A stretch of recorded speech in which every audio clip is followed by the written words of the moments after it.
Welcome to the Geek Geek Podcast, where some of us are semi-sick this week. I'm Void. I'm here with my co-host, Beej. I'm the sum of us. Yes, it's not me. How are you feeling before we get started? I'm feeling better than I did on Saturday. I don't feel like I want to die. Okay. That was the most miserable I've been since I had the flu 5 years ago. Cool. I'm glad that you're on the mend, but we won't dwell on it for our listeners.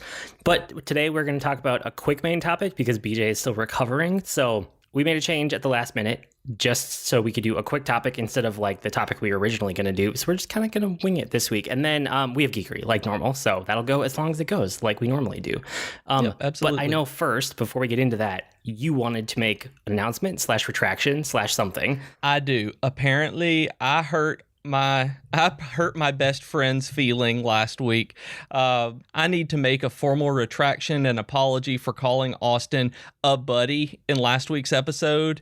He is, in fact, not just a buddy. He is, in fact, my BFF, brother from another mother, and the JD to my Turk. I love you. Oh, that's very sweet. You should also probably say what you guys have been up to the last week. That's true. We have been working on a new podcast that launched today, which would be yesterday for you guys listening to this, brand new, and sometime in the past for the rest of you, called Dragon Quest FM. We wanted to get into the Dragon Quest space because we love it so much, him far more than most anybody on Earth, but we wanted to do that because there is only a single Dragon Quest podcast out there. It's called the Puff Puff Hour, and we figured that since there only being one, them being nice guys, everything about it, we wanted to jump in, and so we made Dragon Quest FM. It should be in your podcatchers now. If it's not, it will be soon, and you can find it at dragonquest.fm or anchor.fm/dragonquest and listen to it right now. Awesome. I'm excited to listen to that once it comes out very soon. It's not quite in my podcatcher yet, but it should be for everybody by the time they listen to this. It is on Spotify and Stitcher right now, and so it'll be on iTunes soon. Cool. So the main topic this week, we want to talk about going back to MMOs because we just had a long weekend in the US, long holiday weekend, and I have been meaning to get back to Final Fantasy XIV, and I was just kind of waiting for the right time. I've kind of been casually thinking about it for probably 2 or 3 months because I knew that the expansion pack was coming up, and this was just the weekend where the timing finally felt right. So I dove in, and I re-upped my subscription. I didn't actually buy the expansion pack yet, but I'm probably going to do that within the next day or two here because I'm almost there as far as the content goes. So I have some thoughts around Final Fantasy XIV, where it's at right now. But before we get into that, I know I was talking to you about this, and you said that you were feeling the impulse, but trying to hold yourself back. And just when and why do we go back to MMOs outside of just nostalgia? That's the easy answer, I feel like. It is. Nostalgia is the big answer. When World of Warcraft releases an expansion, I start playing again because of nostalgia more than anything else. It's I love that game. And I mean, it's been 15 years and I will still probably do it when the next expansion comes out too. But it's friends as well. Part of it is knowing that I have people on there to play with. Knowing that you're playing Final Fantasy XIV right now makes me want to play it more than I did even before. And I've been kind of hankering for it, and I tried a little bit a while back.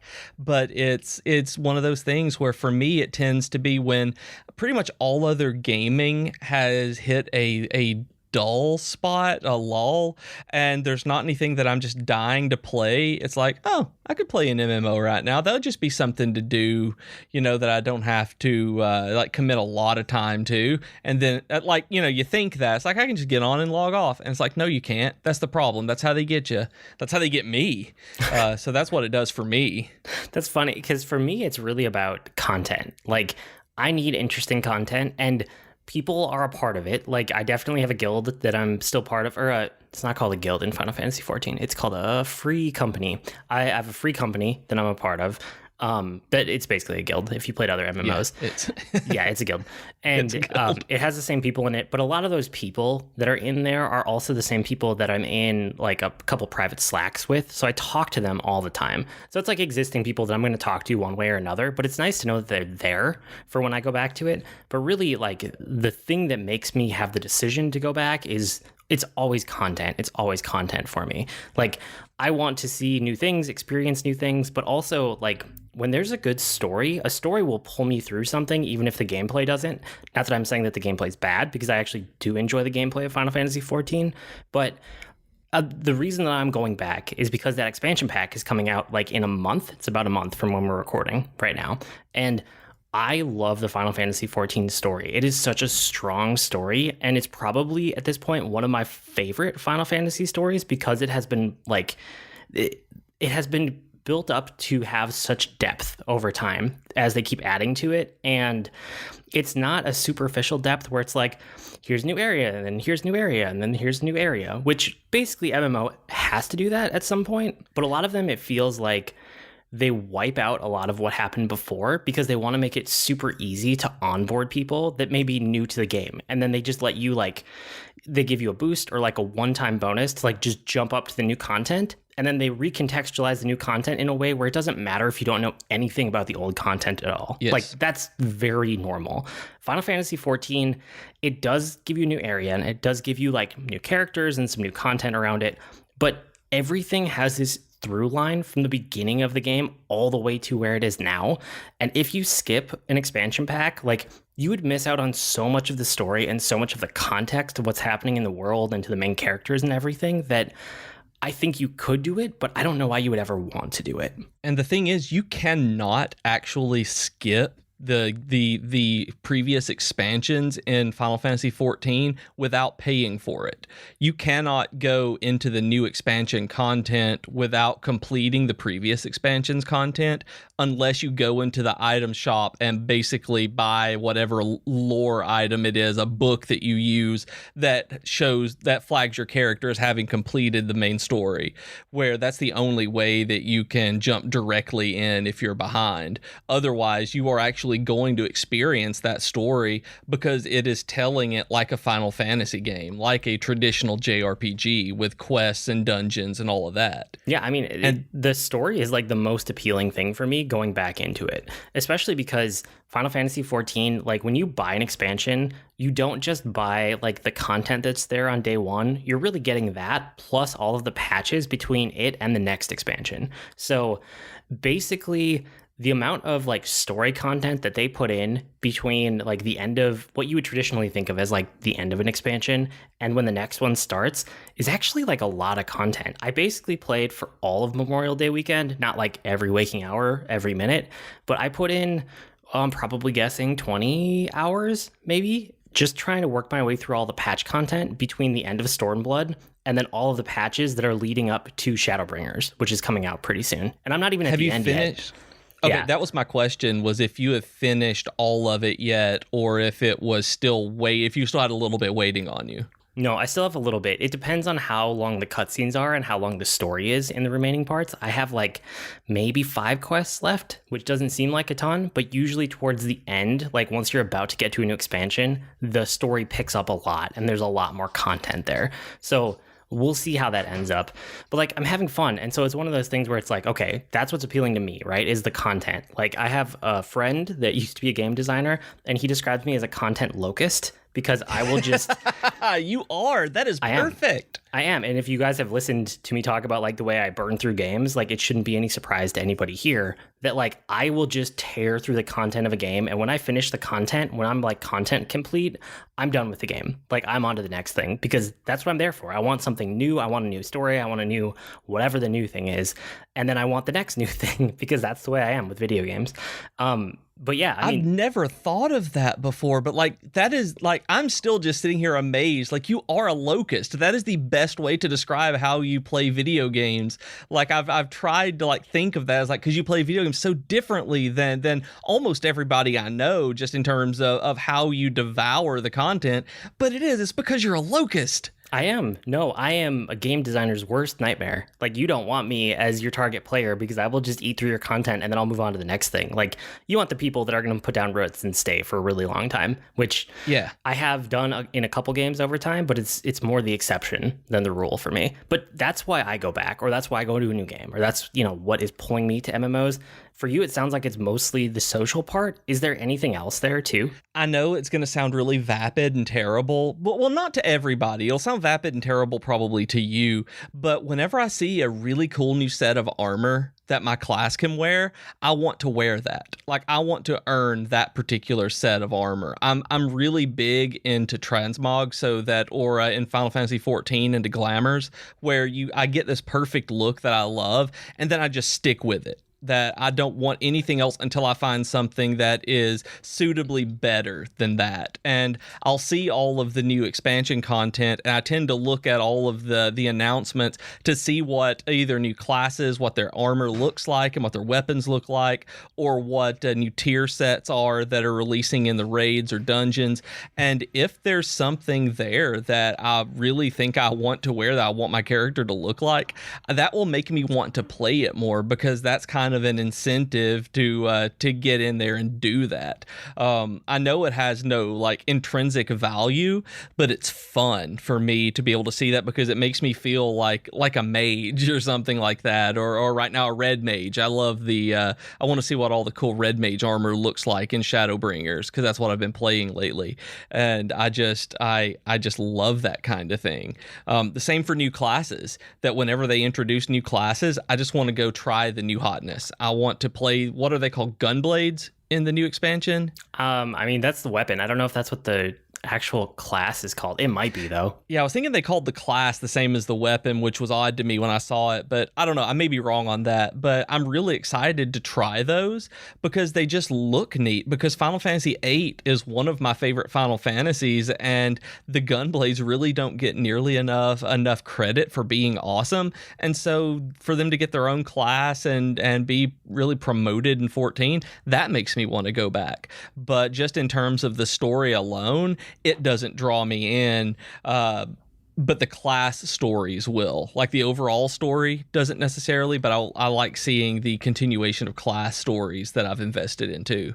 Well, I know that for most of the people that I know that play MMOs regularly, the true end game is not actually like hitting max gear score. It's making your character look really cool at end game. Like, that's the ultimate goal. So it doesn't surprise me that new gear gets you back into it. I think a lot of people have that going on. As far as like the story and the classes and stuff, honestly, the thing that got me the most excited for Shadowbringers was the trailer that they put out. It's like a 5 or 6 minute trailer. Like, it's actually pretty long, but it's more of a story trailer than anything else. I mean, it has really cool like cutscenes in it because it's Final Fantasy, or not cutscenes, but just CG, right? It's a CG trailer. Right, and yeah. not like gameplay trailer. And it just, I don't know, just seeing all the characters I know and seeing the situations that they're in, and it looks like Shadowbringers, they're finally going to let us do, instead of just being the Warrior of Light, they're going to finally get around to doing like the Warriors of Darkness and finding a balance there, which that kind of story I always kind of sensed was coming, because they've had a couple things that hinted at it very vaguely, but it feels like maybe we're finally there. So I'm excited for that story too. But yeah, I mean, that trailer did a lot of work to get me excited for this game. And so that is why I went back this last weekend, is because I knew that I had all of this patch content to play through, and a ton of it is optional, right? Like, there's raids that they added, and there's like end game stuff, and there's new systems, and they always patch and that kind of thing. Like, I'll play around with that because I'm in the game anyway. But I went back to go through the main story quest. So that's what I've spent my like 20 or 25 hours over the last weekend on, was just doing main story quest, just like mainlining it, basically. And you know, it's crazy to me to think that you've only spent 20 or 25 hours on it, because you're going from the end of the main 4.0 patch all the way to the end, that I'm really amazed that you're going to finish this up by about 30 hours for all of that patch content. Just, and I understand you're doing it, you know, generally the duties once all the way through, and the probably not hitting any of the optional stuff, but it's crazy to me that it was that short. I figured it would honestly be longer than that in terms of hours played. Yeah, it would be for most people if you don't play games the way that I do. But the way I play through them and I mainline, yeah. But like basically like every expansion that you get for Final Fantasy XIV and every set of like patch content after the expansion, like if you look at all the patches together as one unit, they both equal like another Final Fantasy game. So like Final Fantasy V, I think last year when I did the 4-job Fiesta, I played through it in like 25 hours, start to finish. And that's basically what I put into the patch content after Stormbringers, after Stormblood, before Shadowbringers, just in the last weekend alone. So the amount of story that you're getting in Final Fantasy XIV is just amazing to me. But like, Oh, for sure. yeah, it's so good. But the other thing is like, it's not just Final Fantasy XIV that draws people back. I wanted to also mention WoW Classic, because I know a lot of people right now that are going back and playing in the beta, and like the official launch of it is very soon. If not, it didn't already happen, right? It's soon though. I don't know if it's been open beta right now or if it's in closed beta, but I see people talking about it and getting emails. I don't know. I know there's a stress test coming up, so I don't know exactly how they're doing it, but it's in some sort of beta right now. Yeah, and I mean, how excited are you for it? Because I feel like this is like right up your alley. It is, and I'm not gonna play it. I have actually had to sit myself down and have a real come to Jesus moment with myself on. I'm not allowing myself to play World of Warcraft Classic. That WoW Classic is not going to be something I can play, because in 2004 when it came out, it took over my life. That my social life really took a beating for it. When I graduated in 2006, before Wrath of the Lich King, Burning Crusade came out, the first expansion. I graduated college, so it was still in Classic WoW. I played World of Warcraft for like 17 hours a day. No kidding. I would wake up, play WoW, go to lunch with my friends, come back home, and then we would all play WoW until the middle of the night, sleep for a few hours, and would repeat that. I told my girlfriend at the time, who lived in Nashville about 3 hours away, not to come visit me, because I would rather play WoW with my friends. And why she didn't dump me, I don't know, but she didn't. It's crazy. But because of that, and just how deeply I got engrossed into that, because of how much I go back with nostalgia and tend to have time management problems, I just can't let myself. Like, that really would be it really is as close as I can get to a junkie relapsing, because that would be bad for me. That's probably a very smart decision of you not to get back into that. So then I have to ask, what are the chances of you getting back into Final Fantasy XIV for the upcoming expansion? Very likely on that one. That one I can actually stop and stop and play like a normal human being. I can keep it up and, do something while I'm queuing for a dungeon or something, and I can, finish a story quest and leave or whatever. It doesn't hit me the same way that WoW does. It's WoW has ingrained itself into my neurons in a way that I have to be really, really careful with it. Battle for Azeroth had done it too, where I was spending more time on it than I should, and had to during those 2 months that I was on there, I spent entirely too much time playing it, looking back, just in terms of chunks and what I was focusing on, that kind of thing. I can't moderate WoW, and I can moderate 14. That's good. I mean, one of the things that I always liked about Final Fantasy XIV is that the Yoshi P, who is I always forget, he's either like the executive producer or he's the game director, one way or another. I think he's game director, but I'm not sure. I'm going to look that up. He's in charge of the game, basically. Like, he's the one who makes the decisions about the overall game. And he has come out and said that he doesn't want to make an MMO where you have to play every day. That's not his goal. His goal is to make an MMO that you can come to and you can play and have fun, and then you can feel... You don't have to feel bad going away for months at a time, or half a year or a year, and then coming back to it. Like, that is explicitly the goal that he wanted for FF14, and that's the kind of player I am. So the fact that the game is built with that in mind makes such a huge difference to me, because coming back to an MMO can be so intimidating, because there are all these systems to relearn, and like, when you're in it, it feels like second nature, but when you're coming back to it after a long absence, it's kind of overwhelming. It is. I had to redo all of my hotbars whenever I started 14 again, maybe 3 weeks ago, where they had a 7-day. They have a thing right now where if you log in before Shadowbringers and you've ever played before, you get a free 7-day trial or re-up just from the moment that you log in on the launcher. So if you guys want to take advantage of that, do. I did and played it for a little while, and that's why I knew that I wasn't ready to get back into an MMO yet. But when Shadowbringers comes out and I see people posting about the new content and all of that, I'll probably be one of those who lags behind just a little bit and then gets into it once the initial rush dies down, while I'm finishing out Stormblood. And you know me, I want to be part of that initial rush, to be there with the people who are experiencing it for the first time and to be part of that first wave. Like, that's what is appealing to me in games, is to be there when the conversation's happening right away, which is another reason that I'm trying to get to the point where I can start Stormblood when it comes out. Because again, I just played 25 hours of like mandatory main story quest that I'm loving, but in FF14, you can get blocked by the story quest instead of your level, which happens in almost no MMO out there. This might be the only one that I've seen. I can't think of any other ones that will block you on quest rather than level or gear or anything. Yeah, because I've been so I beat Stormblood right when it came out last year. I know we talked about it. And was that last year or was that 2 years ago? It was whenever it came out. I think it was... Oh, man, I don't remember. I think it was 2 years. It was 2 years ago because last summer was terrible and I didn't do anything. Okay, so 2 years ago. So when I played Stormblood, I played for probably 2 months start to finish in real time. Right. And then when I got to the end of that, I was level 70, right? And then I raided a little bit at endgame, and then I was done because I was done with it. I was ready to move on to the next thing. And so all of this patch content that I'm playing through, it's all level 70 content. You know, it's another 25 to 30 hours at level 70 just playing through the main story quest before you're ever going to level up again to get into Shadowbringers.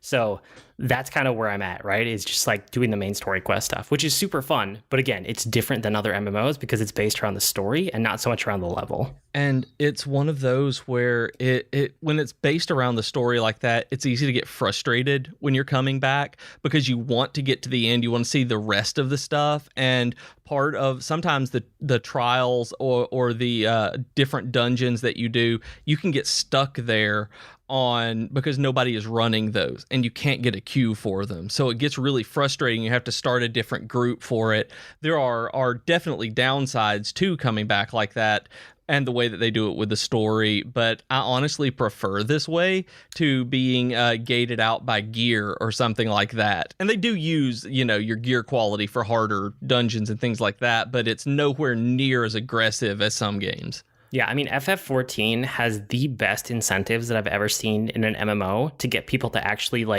queue up for old content. Basically, they will reward you with, not absolute top tier, but, basically right under top tier, in-game currency, so that you will do a daily roulette, which will basically put you in the queue to do, anything. And so by doing a roulette, you get currency that's actually relevant to you that lets you buy really good gear, but at the same time you're helping players that might be level 15 or they might be level 50 or they might be level 60. It could be anywhere along the line, is what you're signing up for essentially. And I really like that. I love that system, and it always makes me really happy to go at the end of an expansion like this and getting prepped for the next one, because you can queue for 5 different things in this game, and every one of them is going to be filled with content, except maybe the lowest level one is going to be filled with content that you haven't seen yet. So it's a lot better than having them add one dungeon in at a time and you play it until it's dead, like I did during the original Realm Reborn release, where now it's there are going to be 6 new dungeons that I'm in the queue for in this and be able to do, and they're all running, and people are running all of them because of the rewards, like you mentioned, to get the tomestones. Yeah, so there was somebody in the free company over the weekend that they were trying to run the extreme versions of the original Realm Reborn, so level 50, right? That was the last thing I did before I stopped playing was go through running all of those with my friends. So they were looking to do that, and I realized that I'd only done 2 of them, and there's 6 or 7 of them, something like that. So I spent a chunk of my Saturday just running that with the other person that wanted to do it, and then somebody else who had done all of them who was willing to tank for us. And that was 2 or 3 hours of blasting through content that we were over leveled for, but it was super fun to do because I had literally never done those fights, even though I've put 500 hours into this game at this point. And even being over leveled, even being scaled down to the way that they do it, it's still hard. Some of those fights, you can still lose, and you still have to pay attention. It's not like going through an old WoW raid where you one-hit everything. There's still mechanics that can kill you, and it was really fun doing that, to see these fights that I absolutely did not have the skill for during their time during the expansion. And I did the same thing where on my Red Mage, I have the Moogle foil that you get from King Mog. I actually farmed it up with a friend in King Mog Extreme before I stopped playing so that I would have this pretty Moogle sword on my Red Mage. Wow, that's awesome. It's really cool. It plays music. Like, I forgot that it played music when you cast spells and stuff. So when I logged in like a few weeks ago, it surprised me and it put such a smile on my face. Wow, cool. My one last thought, which is not even really related to the main topic here, but because we're talking Final Fantasy XIV, I love the soundtrack in this game. Like, there aren't a whole lot of games that I will like forego a podcast to actually listen to the music in the game. I will do that regularly with FF14. If I'm grinding content and I'm like end game and I'm doing stuff that I've done before, that's a different story. But the first time through the content, I actually have my headphones on and I'm listening to the music in the game, and that's super rare for me these days.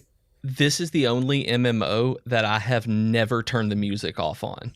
That I get tired of game music, in MMOs especially, because it's kind of repetitive over and over. You'll hear the same tracks in the same places, and I never get tired of the Final Fantasy XIV music. I realized that when I was playing Heavensward all the way through by myself. I was like, I'm enjoying this music as I do this, and it really surprised me that I'd never turned it off, because that's the first thing I do in most games. Yeah, it's really good stuff. So there you go. Quick topic about returning to MMOs. You guys will probably hear more about FF14 kind of off and on for the next, I'm guessing, 2 or 3 months as the expansion comes out and you get back into it and I'm playing through it.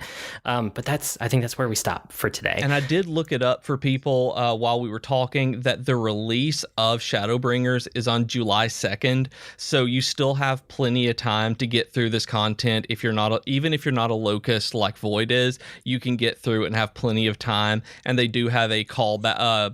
I don't remember what it's called, a player callback, where people can invite you back and get free time and all of that. So talk to your friends who are still subscribed. Yeah, it's pretty sweet. Okay, let's take a break there and talk about our geeky offer of the week. Why don't you tell the people about Podcoin? Okay, guys. So Podcoin's been really cool. We've had really good feedback from the community about this. So what it is a traditional podcast app. You listen to podcasts on it, any of the ones that you like to listen to, but you get credits called Podcoins for every 10 minutes that you listen, and you can then redeem those Podcoins for gift cards for different businesses like Amazon or anything like that, or you can donate them to that month's charity. We're on there. You can listen to us, and when you do, you get extra Podcoins as long as it says bonus up top, and it's really awesome, honestly. I've been listening to all the podcasts that I listen to through it, and this has actually made me listen to more podcasts because of that incentive that as I do this, I'm going to get a gift card out of it. So it's pretty neat. And when you sign up, use the referral code GEEK, GEEK, and you will be able to get 300 extra pod coins. Sweet. Around the network this week, we have Geekitude was talking about the MCU Phase 4 and kind of starting some speculation. And Joe went just like overboard in the best type of way, not in a bad way, in the best type of way. He was talking in our private Slack about it too. Like, we have a channel just for all of the people on the network that are some kind of creator. And he was talking about like how far down he went into the depths of this speculation. So I told him to put a part 1 on the episode, and I'm sure he thought of this before I even mentioned it. But when it showed up in my feed and it said like MCU Phase 4 Part 1, like, I was so happy because they could easily turn this into like a month or 2 month long series. I don't think they're going to go that long, but it's at least a multi-week series about like the Phase 4 and beyond speculation, it was so fun to listen to. The discussions on Slack just in the Geekitude channel just made my day as those were going through. Like, every time I'd pop on, there would be so much more said. It was so cool. Yeah. Tea Time with Katie and Chelsea, they talked about the first Wives Club, which was interesting to listen to. And I know that they have a super special episode coming up in a week or two. I don't know if I can say what it is yet, even though I know what it is, but I'm super excited for one of theirs that's coming up here soon. I know. I'm so excited. Yeah. So I'm not going to say because I don't know if I'm allowed to, but we'll talk about it when it comes out. And then Capsule J, of course, is streaming on Tuesdays from 8 to 11 p.m. Eastern, and sometimes on Thursdays and weekends. Troidal is streaming on Thursdays, and then sometimes randomly after dinner. And then the Geekery, the blog this week, what do you have? Austin's Dragon Quest is talking about Dragon Quest V this week, part 1 of that, because it's a very long and intense game. And the 13th story has done one on what's wrong with video game journalism.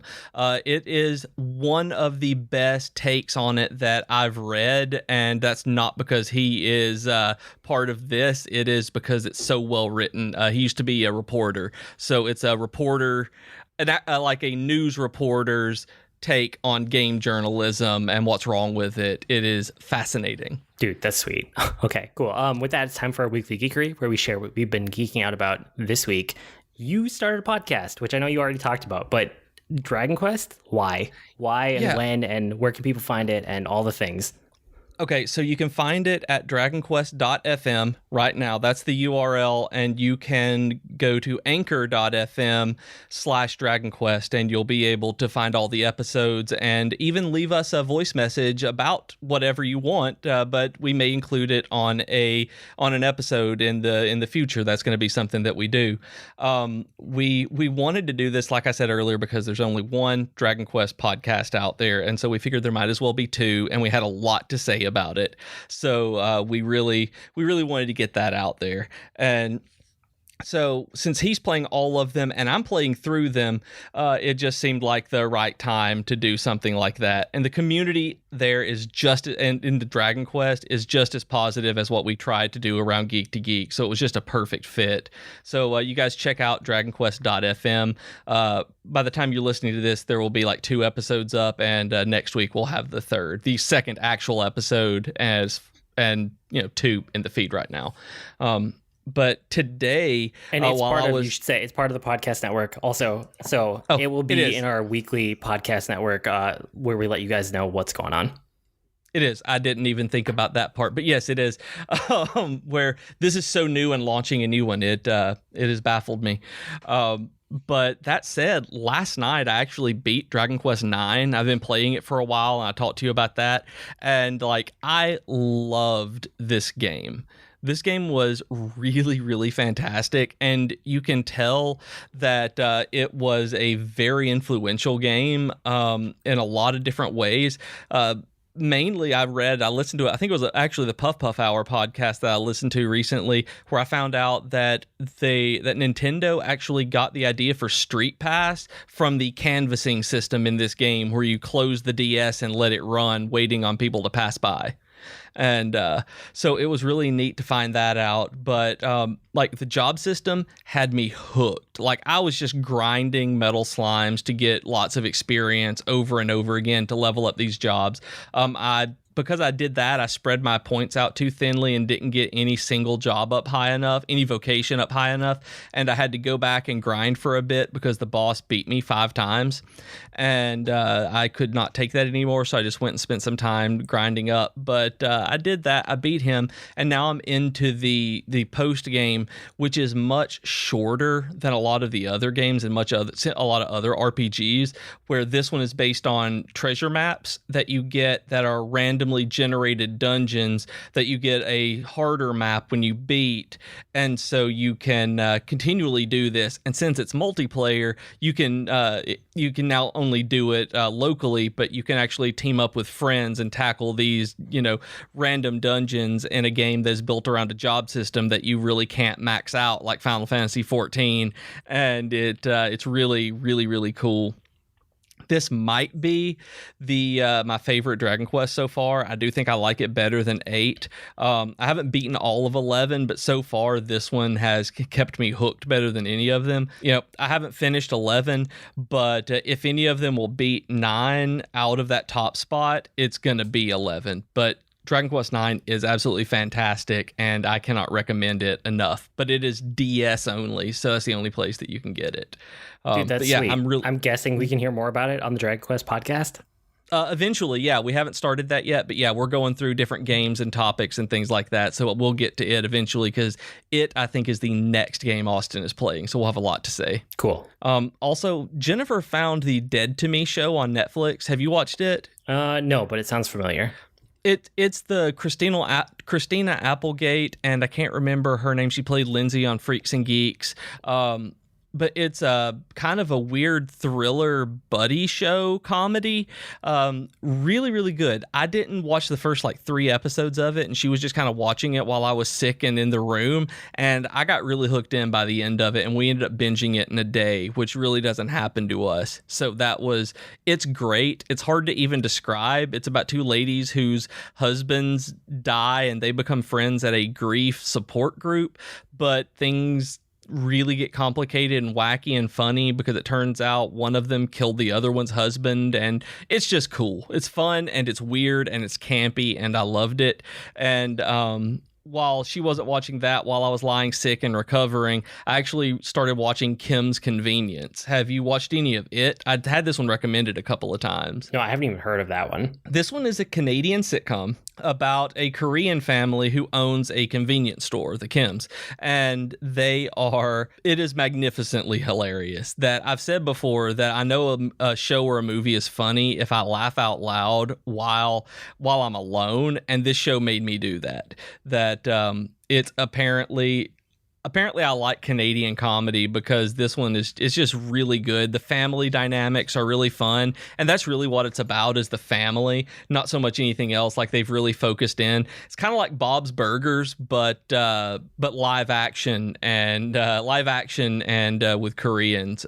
It deals with a lot of really interesting stuff in terms of, honestly, with racism and moving into a new country and things like that, and having Asian heritage, but being born in another country where the daughter is Canadian, and she doesn't speak Korean, and so it's just very interesting show to be a sitcom. I'm terribly impressed and watched almost the entire first season while I was sick, just letting it play. It's the first time I've got the "Are you still watching?" message from Netflix in months and months and months.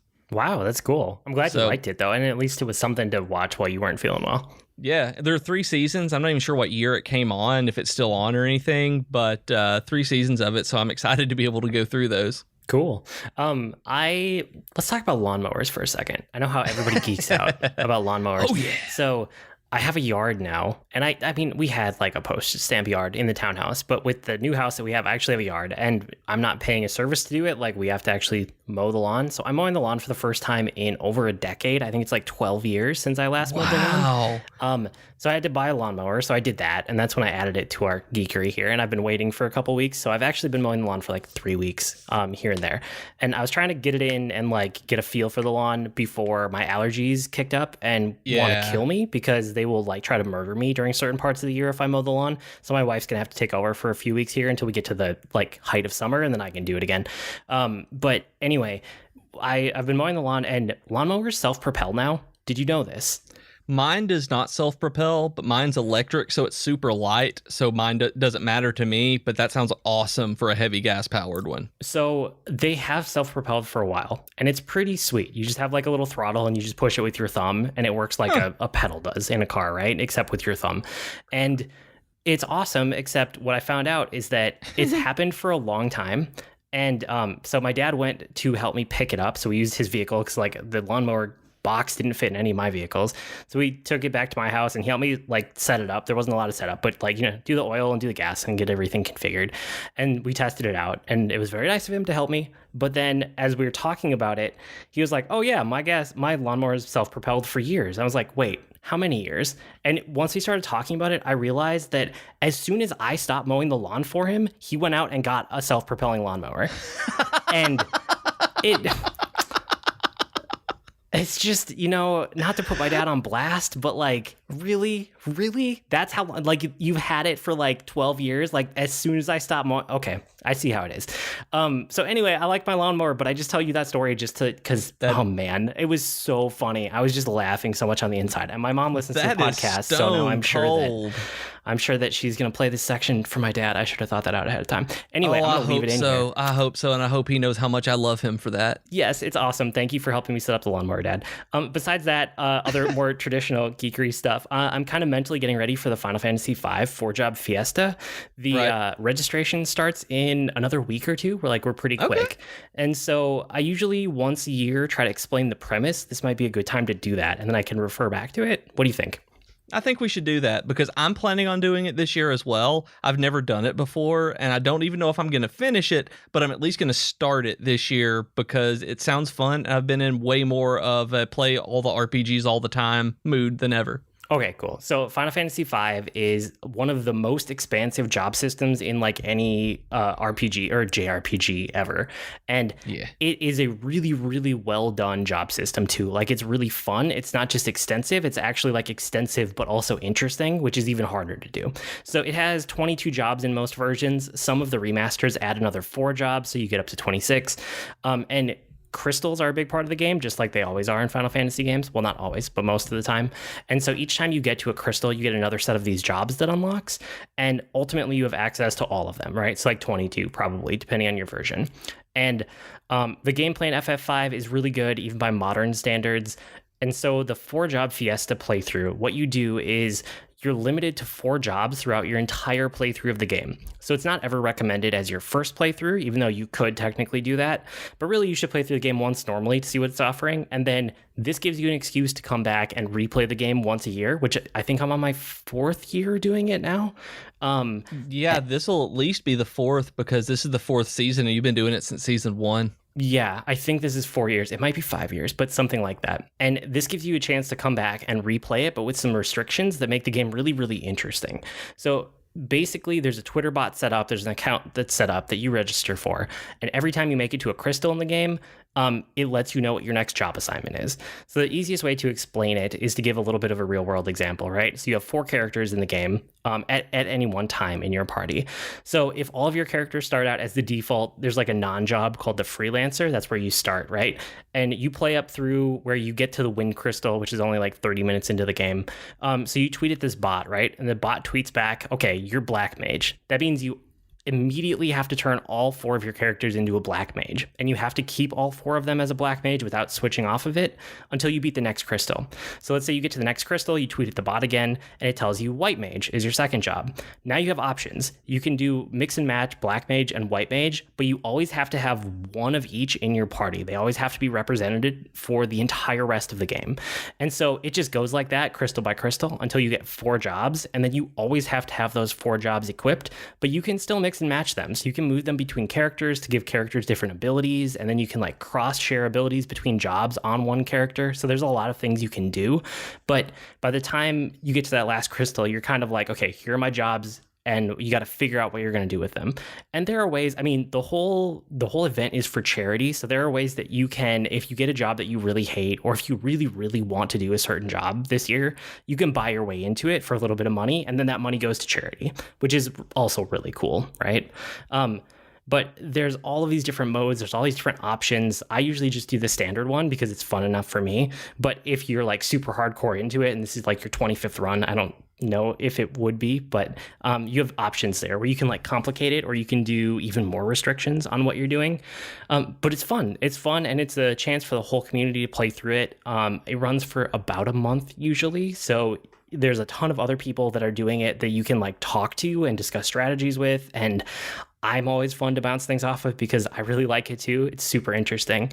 So yeah, I'm kind of, like I said, I haven't actually done anything for it yet. I'm just mentally getting ready because I'm probably going to do it again this year. And if you're new to Final Fantasy V and you're new to the 4-job fiesta, either one, check out the boss fights book on Final Fantasy V because it will give you a really interesting look at what the game is just on its own, and how the design of the game as it was being put together led to the ability for us to do the 4-job fiesta, because the game is beatable with any combination of jobs, that they're pretty well balanced with each other, that they made it that way, the way that things tie together like they do on purpose, and it's a genius game, and you really learn about that in the Boss Fights book on Final Fantasy V by Chris Kohler. I can't recommend it enough to especially for people going in on this particular event. Yeah, it's amazing that you can beat it with any combination of the four. It's kind of incredible because you don't think that that's possible, but they have had people do it with every single combination of all those jobs, which is really cool. Including 4 Berserkers. Yep, 4 Berserkers, 4 White Mages, 4 anything that would be super hard to do. They've done it. It's crazy. 4 Geomancers. Yeah. Oh, man, that wouldn't be fun either. That'd be the worst. I got Geomancer a couple years in a row, and I think if I get it again, I'm going to buy my way out of it just because I've experienced that enough. And I'm like, no, I know what that is to offer. Give me something else. So we'll see. And then the last thing in my geekery this week was that Twitch Prime is currently giving, or it's almost over, so if you haven't acted on it yet, you should probably go do it. You can get a free month of Crunchyroll, and Crunchyroll is something that I've always wanted to check out, but also anime, and there's a lot of baggage that comes with that.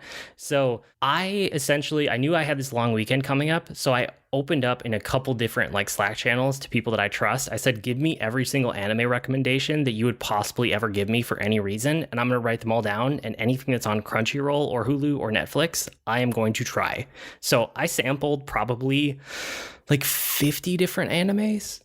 Okay, some of them for like 5 minutes, some of them for like a full episode, the first episode, and there's one I actually watched all the way through the entire season that existed of it. So after watching at least a couple minutes of like 50 different anime, I have a list of the ones that are left, and it looks like I'm down to 6. I have 6 here, which is honestly kind of a higher hit rate than I thought. But yeah, I gave anime a real shot this last weekend, guys. And I know some of you out there will be proud of me for that. I'm proud of you for that. And I'm proud of you for having that many that you like, because I think that's a better ratio of hits and misses than Gamefly usually gets you. Probably. That's probably true. So here's what's left. I have, and these are all ones that I at least watched one full episode of. Most of these I watched, I think, 2 episodes of, just to make sure that it wasn't a fluke. So Angel Beats, One Punch Man, Kino's Journey, Full Metal Alchemist Brotherhood, which is one that my brother recommended to me a long time ago, but I don't think I was in the right mood for it at the time. But his recommendation was still good, so I'm glad that one kind of panned out. My Hero Academia. And then the one that really, really hooked me was Restaurant to Another World. So do any of these look recognizable to you? Oh, yeah, I've heard of every one of them. Okay. Have you watched any of them? I have watched the first episode of My Hero Academia, and I need to watch Full Metal Alchemist Brotherhood. I've heard only good things from people about it. I don't know what One Punch Man is about, but if it's anything like the title, I bet I can guess.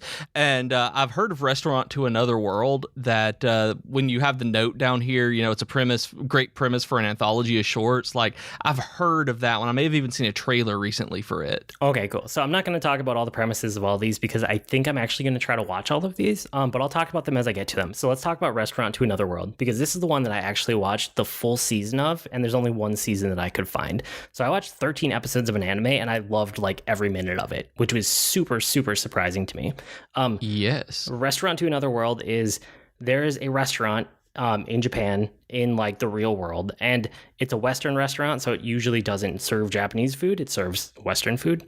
And like 5 days of the week, Monday through Friday, it's a normal restaurant, and then on Saturdays it's shut down. But what actually happens on Saturdays is that the head chef, the owner, still comes in and he serves people from another world.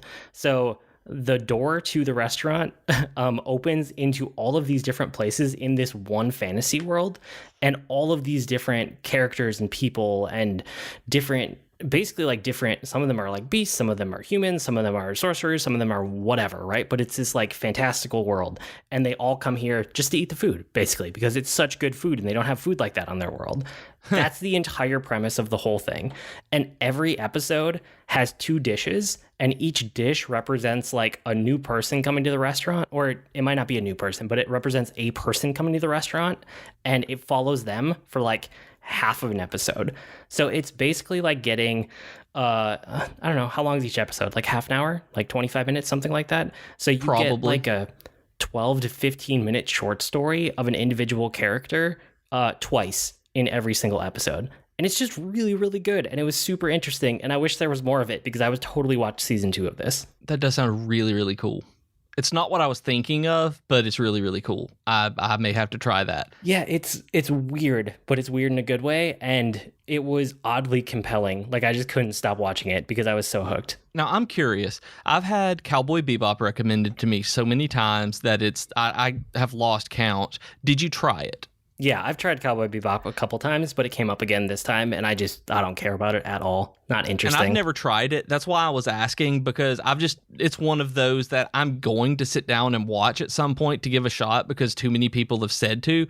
And I was just curious. I've never done it, and so I was just wondering if you had done it and why you bounced off of it and it wasn't on this list. I don't know. It was one of the very many that I was like, nope, not interesting, and I moved on. Like, there were so many of them. I don't remember why I rejected them all, but I rejected a lot of them. I'm assuming you tried Dragon Ball Super. I tried a couple different Dragon Ball. Yep. Yeah, none of them did much for me. Makes me sad because I love Dragon Ball so much. There were a bunch of different Gundam ones, and I don't know. Yeah. There were so many. I literally wrote down everything that anyone typed out to me, and then I went through every one of them. I'm excited because on Netflix, Neon Genesis Evangelion is coming on, I think, next week maybe, or next month.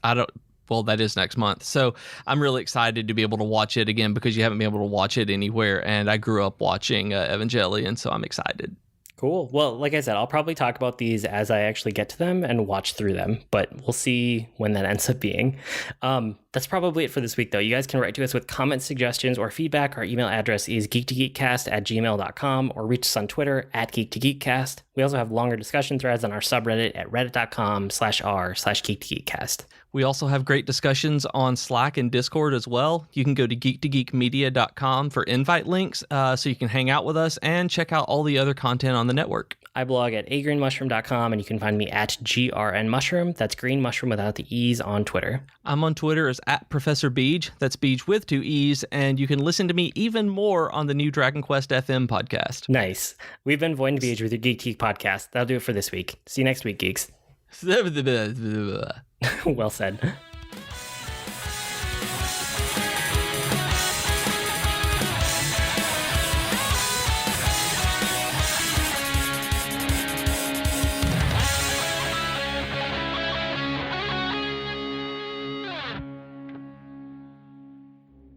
Hi everyone, I'm Katie. And I'm Chelsea, and we are the hosts of Tea Time with Katie and Chelsea. We are two best friends who love pop culture and talking about pretty much whatever we want. Katie! Yes? Stop thinking about Zac Efron and tell our future listeners what some of our latest episodes have been about. Well, we've talked about Zac Efron. No, get it together, Katie. Fine.